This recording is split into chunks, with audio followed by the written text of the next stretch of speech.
Welcome once again to another episode of WVU Marketing Communications Today.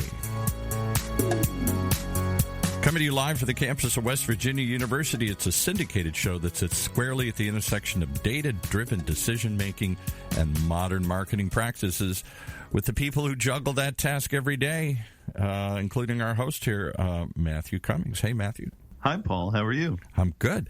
How's it feel to be a juggler? Well, sometimes you're a magician. Sometimes you're a juggler. I don't know. You're all sorts of crafty things here. I actually can juggle. That's the funny thing there. So when my wife hears this episode, she'll say, "Did you tell Paul that you can juggle? You're supposed to not tell anybody that." Well, today you're going to reveal lots of other things. Who'd you bring with you to share some other secrets? Absolutely. Yes, it's great to be back with another episode here of Marketing Communications Today from West Virginia University. Before I introduce our host, though, I want to talk about what we're going to be talking about today and discussing, and that is brand positioning, specifically the teachings of Trout and Ries, and are they still relevant today? So our guest on this topic today is Susan Jones. She's an award-winning professor, author, and consultant with expertise in direct and digital marketing. Susan teaches direct marketing, digital marketing, advertising, social media, content marketing, and B2B classes at Ferris State. Her practice focuses on corporate training and seminars in direct and digital marketing, as well as marketing planning, product development, and copywriting. Susan is also on our team here at WVU. So she teaches IMC 616, direct and digital marketing, online in the Reed College of Media at WVU.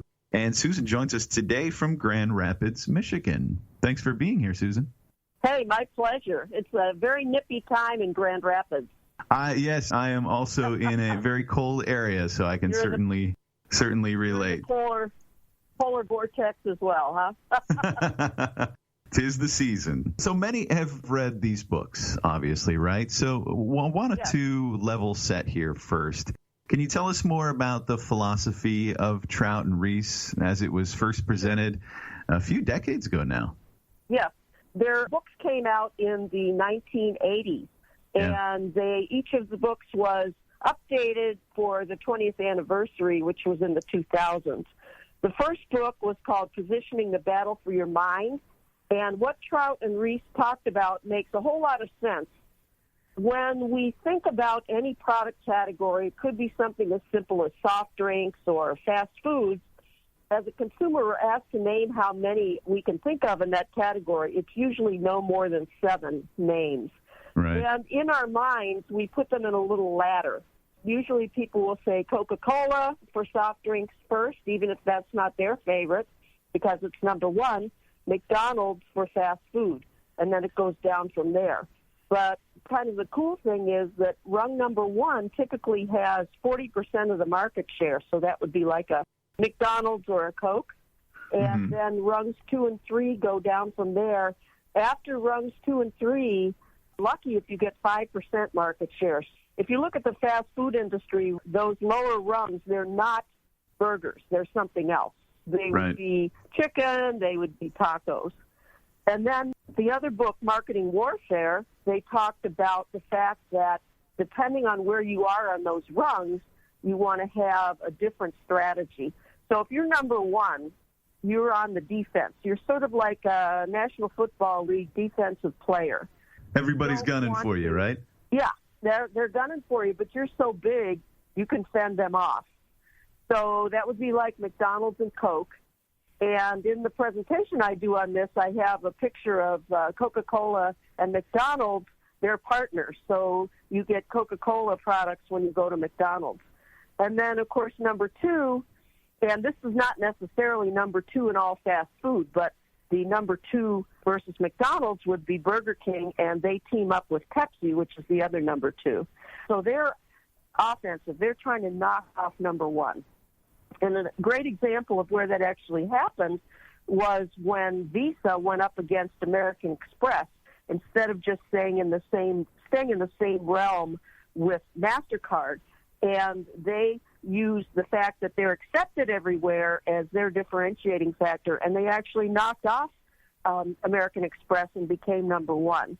After defense and offense, the Trout and Ries talk about the flanking position, and that would be maybe 7-Up in the soft drink realm. They're famously the uncola. They're not trying to survive in the cola land. So that's a little bit of what this concept is all about. Excellent. So we have the battle for your mind, and we have this marketing warfare, and you painted really a very vivid picture for us as to what's going out in the landscape. And, these came out in the 80s, as you mentioned. And what were some of the first signs, though, that the Trout and Ries concepts might be becoming a little outdated? When I first saw some years ago, actually it was 2000, Al Ries said that he thought that Amazon was wrong to expand beyond books and CDs. According to his philosophy and also his partner, Mr. Trout, Amazon should stick to their knitting, and they were known for books and CDs. So they said Volvo stands for safety, Dell's a personal computer, even Microsoft is software. Now Amazon's going to stand for books and charcoal grills. This makes no sense to me. Well, clearly they were as wrong as they could be about that. And I think Jeff Bezos was actually very smart to say, wow, I'm number one in books. The day that I started selling CDs, which nobody really buys anymore, but at the time it was big, I became number one in CDs. So why shouldn't I be selling everything to this huge number of customers that I have? And then Ries's daughter actually wrote a column when Zappos was purchased by Amazon, and she said that she thought that was dumb. But that has turned out to be a great success because Zappos has been able to keep its own branding, and the two of them share distribution channels, which has been hugely successful for both of them. So those are a couple things. I think Mr. Trout was a little more quiet on this, but the Rieses really kind of stepped in it, I think. And that's why Jeff Bezos is worth, $111 billion as well, right? Yes, you got that right. So let's move to another category here, and this is often cited as a case study in some of the courses that we have here in the IMC program, and that's Dollar Shave Club. How did Dollar Shave Club disrupt the way men's razors were sold for generations? Well, they were so smart to take on Gillette, and according to Trout and Ries, that would be suicidal for something, a small upstart like that, to take on number one. But what Dollar Shave Club did was use digital channels, inexpensive digital channels, and they created these funny commercials that became viral. And so they got all kinds of free publicity for Dollar Shave Club. And they focused on, one of the funny quotes is, in one of the commercials, the head of Dollar Shave Club says, Roger Federer is a spokesperson for Gillette, and he jokes that he gets 19 of every $20 you spend with Gillette, whereas with Dollar Shave Club, you can get a razor for $1. Right. He was very, very clever with that. So how are big brands then reacting to these disruptors in maybe defensive ways? What are a couple of examples of how these big brands are fighting back against David, if you will? Amusingly, Gillette actually, after poo-pooing Dollar Shave Club, they started their own shave club. And so you could get Gillette razors through the mail. So this again is very un-Trout and Ries-like, because number one is never supposed to dignify. You remember I said they are the defenders. They're never supposed to dignify anybody below them. And yet they kind of took on Dollar Shave Club in that way. And that was pretty shocking. Another one, a few years ago on the Super Bowl, there was a commercial that became very controversial from Budweiser, considered number one in American beers. And they had this lashing out at microbreweries that, that's fake and that's kind of wimpy and you need to drink Budweiser. Meanwhile, their parent company, which people soon realized, if they didn't know it already, was buying up all kinds of microbreweries. So that was, of course, not a swift move on the part of Budweiser, because they should stick with, in my opinion, if they're number one and if they're going by Trout and Ries, they would have stuck with the beautiful Clydesdales and the heartwarming ads. But no, they took on these little upstart microbreweries and dignified them, which is very un-Trout and Ries. So that's how those big brands are fighting back. And we talked about Dollar Shave Club. Besides that, can you give us some other examples, a couple other disruptors that are making waves these days, or that you anticipate will be making waves here in the not-so-distant future? The one that is really on the tip of my tongue is what we call the fintech industry. Okay. And these large companies like Google and Facebook, I'm sure you've seen, they're trying to make inroads into the way we pay our bills. Google has announced that they want to try to have checking accounts. Amazon, of course, would love to have your credit card business. And so banks are looking at this and saying, this is supposed to be our bailiwick, and now these companies that have millions of customers are going to be trying to use the concept of ease and convenience. And certainly every time I buy something on Amazon, they're saying, hey, if you bought this started a credit card with us, we're going to give you a discount right now. We're going to give you cash back. I think this is a big example of disruption in the financial services business.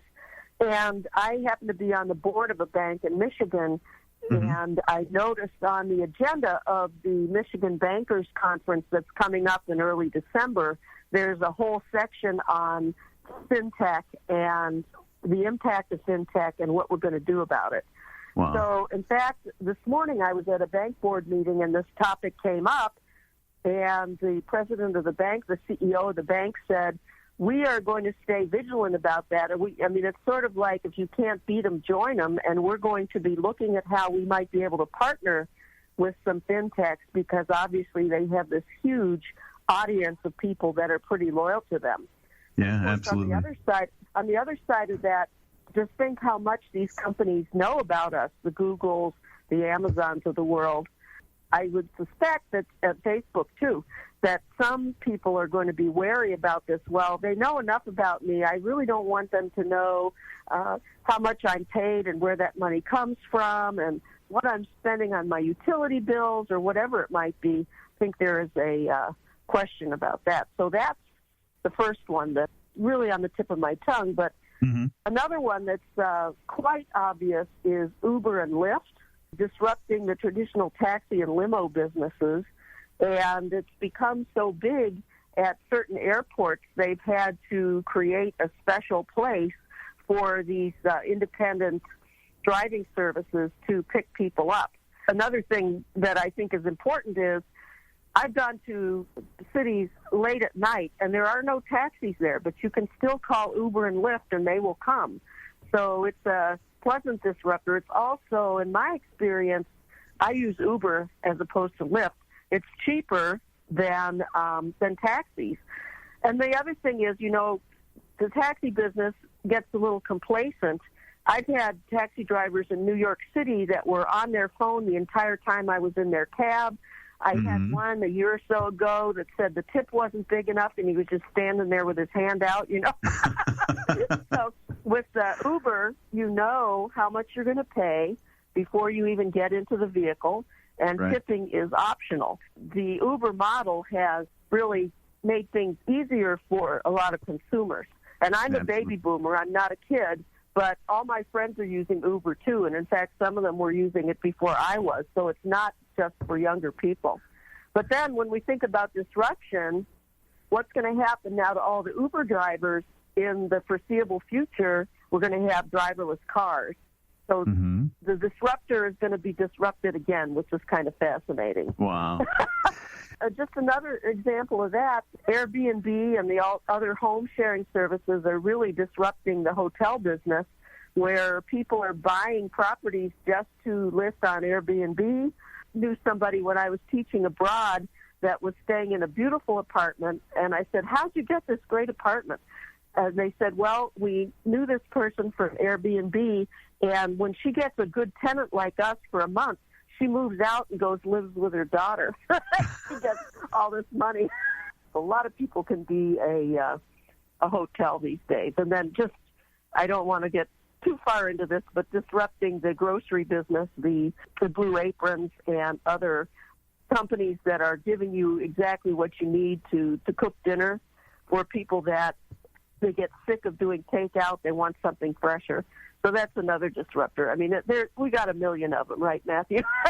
Yeah, it's interesting. You know, we often talk in PR and journalism that anyone can be a journalist. And a point that you just made there that really stuck with me is, you know, now anyone can be a journalist, anyone can be a driver, anyone can be a hotel or hotelier. It's really interesting times that we're in. I don't want to disrupt your flow here, but we do need to take a quick break, and we're going to come back and talk more about digital disruption and some of the industries that are ripe for disruption in the future with Susan Jones. So hang tight. We'll be right back.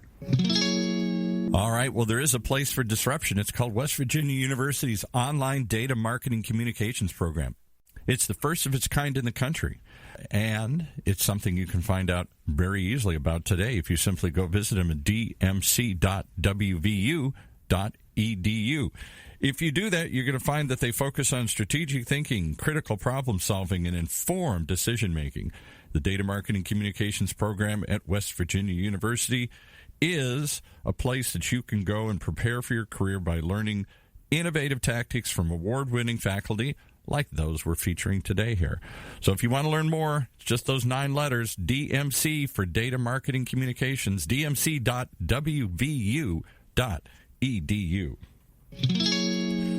All right, that's all the disruption I can do for today here. I don't want to disrupt this flow at all here. Sounds good. I just want to do a shout-out to her school there, Ferris State. I grew up in suburban Detroit. Lots of kids I know went to Ferris State here. Fun school they always thought to go to. A little frozen for me. Yeah. I don't know if I want to go that far over there. But It is quite frozen up there. But we're doing so well in sports. Our basketball team is undefeated so far this year. And our football team is number 2 in the country for Division II football. Wow, there you go. They had a 10-0 regular season, so that's a little bit off topic, but we're very proud of our Bulldogs at Ferris State. Why, anybody would want to live on that lake effect, though, that comes off of the Lake Michigan and travels across the state, all the way to Ann Arbor. I went to University of Michigan. Oh, my God, it would go all the way across the state, and you get tons and tons of snow, but fun in the summertime, frozen in the wintertime here.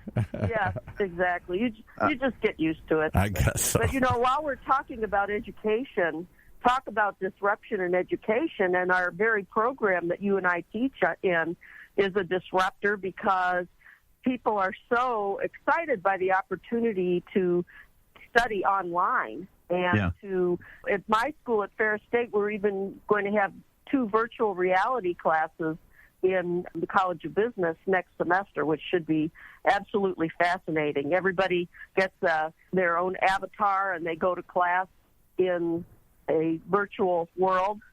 Very cool.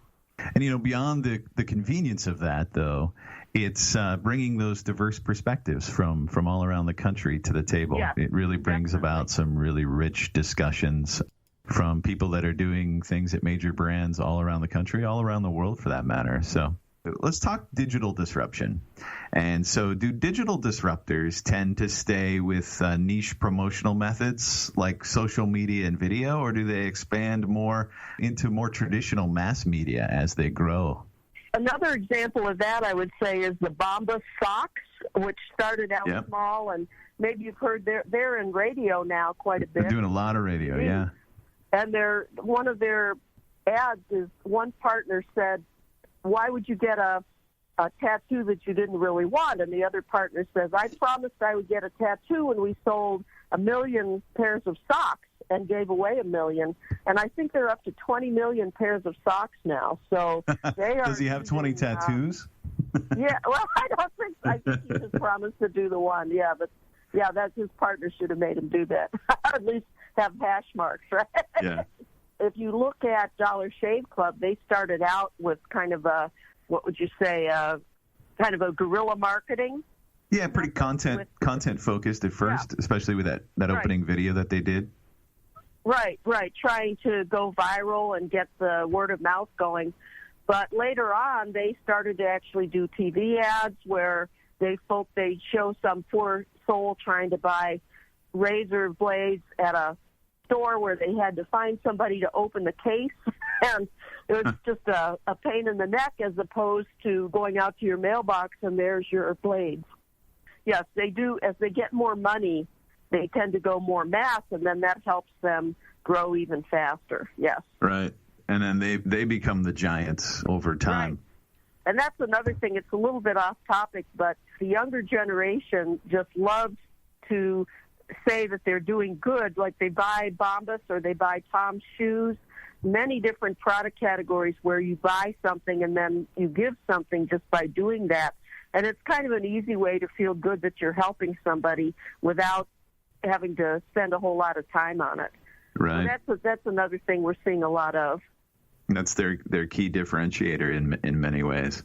So we've talked a lot about some brands, but Susan, what other fields seem to be ripe for disruption right now?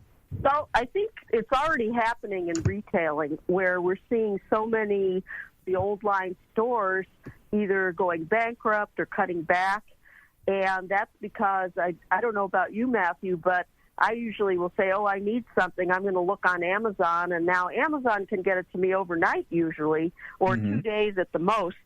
So I can't remember the last time I went to a mall. So this is a huge disruption, and what we're seeing for retailers is they are going to have to create experiences to make people say, well, I'm going to get in my car and I'm going to go out even if it's January, and I'm going to go to that store. So special events and in-store things like I went to Ralph Lauren in New York earlier this year, and they have a beautiful tea room now in the store, which will get people into the store just to enjoy that. Lots of things that, well, like Nike Town has always been that way, where you could really experience something when you went there. I think we're going to see more of that, and I would consider that a reaction to the fact that retailers can't just say, here we are, you come to us. It's not going to work anymore. And then another one, of course, that's happening with Apple TV and Disney streaming opening up just recently. We're seeing more and more disruption of the TV and movie businesses. I still like to go to the movies and see something on a big screen, but I think that some people are just saying, well, I'll just wait till it can be streaming. We have a beautiful new movie theater that opened up here in downtown Grand Rapids, which was quite a statement for the future of movies. And the first time I went, there weren't too many people there. I'm hoping that it will make it, because the movie business is kind of iffy right now. People have great big TVs at home. Do they need to go out to the theater? And then we're also seeing the big networks, NBC, ABC, CBS, Fox, are losing viewers just one thing after another to streaming and to DVRing things or just not watching at all.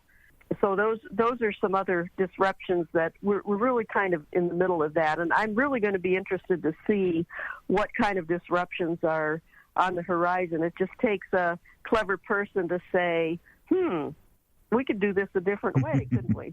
That's true. We can all be disruptors. We just need that big idea.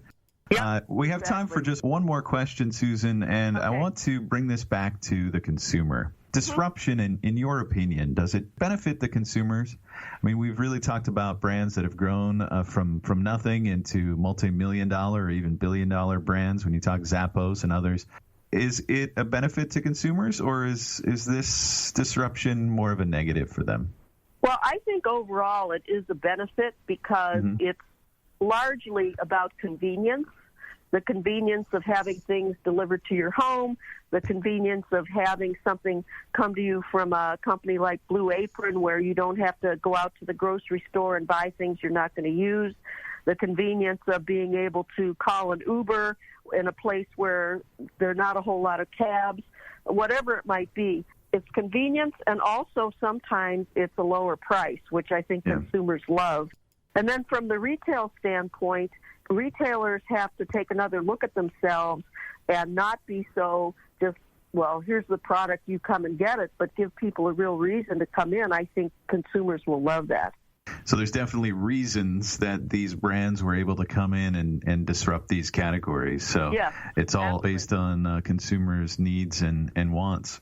Right. Well, Susan, great insights here today. Really appreciate your time. Thanks for spending your afternoon here on WVU Marketing Communications today.